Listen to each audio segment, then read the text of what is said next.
Bonjour, dans cette capsule vidéo, on va prendre la page 13 de tes notes de cours. Donc, on va continuer où on était rendu. On a vu des angles particuliers, les angles complémentaires, les angles adjacents et les angles opposés par le sommet. Donc, on va continuer ici avec les angles supplémentaires et les angles d'un triangle. Donc, on a vu que les angles complémentaires, il fallait que la somme des mesures soit 90 degrés. Les angles supplémentaires, c'est 180 degrés qu'on doit avoir comme somme. Donc, le petit truc, si tu mélanges les deux, complémentaire vient avant supplémentaire dans le dictionnaire. Donc, complémentaire, c'est 90 qui vient avant supplémentaire qui est 180.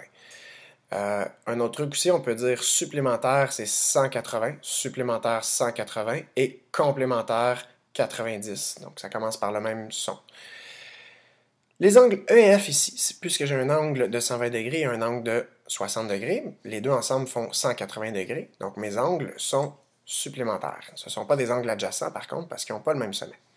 Donc, la mesure de l'angle E plus la mesure de l'angle F, c'est 120 degrés plus 60 degrés, donc 180 degrés.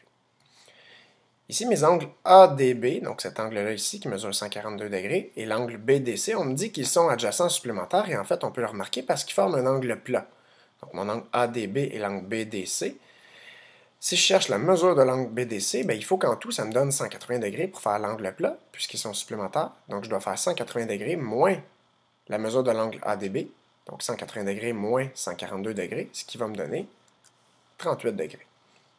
Donc, je peux toujours, quand je sais que mes deux angles sont alignés et sont alignés pour former une ligne droite, comme ça, sont supplémentaires, si je connais un angle, je peux trouver son angle supplémentaire en faisant 180 degrés, moins la mesure du premier angle.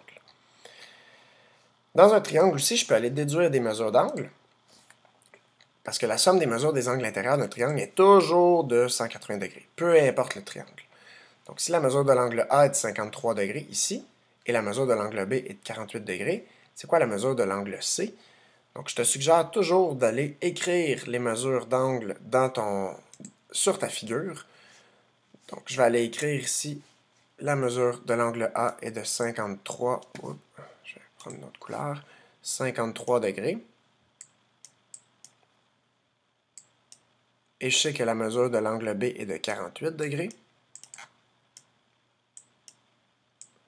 Je cherche la mesure de l'angle C ici.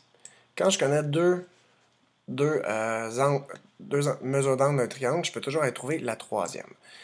Donc si je ne peux pas aller prendre mon rapporteur d'angle, à chaque fois que je cherche une mesure comme ça, je dois déduire à partir des propriétés que je connais déjà, aller déduire et faire des calculs pour trouver les autres.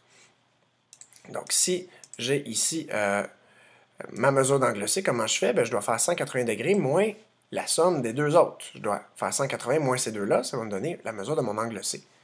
Donc 180 moins, je vais aller remplacer mes mesures d'angle A et B par 53 et 48 degrés. Et donc 180 moins ça me donnerait 101 degrés, qui va me donner 79 degrés. Donc ici, c'est comme si on faisait une chaîne d'opérations. Dans le fond, ici, j'ai remplacé les valeurs. J'ai fait 53 plus 48 m'a fait 101 degrés. Je pourrais faire mon calcul à droite. Et 180 moins 101 degrés, je ferais mon calcul à droite aussi. Ça me donnerait 79 degrés. Donc, je ne veux pas avoir juste des traces de calcul. Je veux vraiment avoir les opérations, les démarches comme ça. Suivi, je pourrais avoir les calculs ici si ça ne se fait pas bien mentalement. Donc, voilà.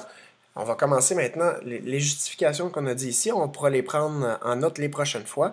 Quand on va faire des déductions de mesures comme ça, il va falloir justifier par quel énoncé on a. Donc, par exemple, ici, je trouverais la mesure qui est 79 degrés. Pourquoi? Parce que dans un triangle, la somme des angles donne toujours 180 degrés.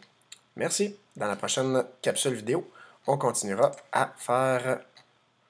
on verra d'autres angles particuliers, les angles alternes internes, alternes externes et correspondants. Merci.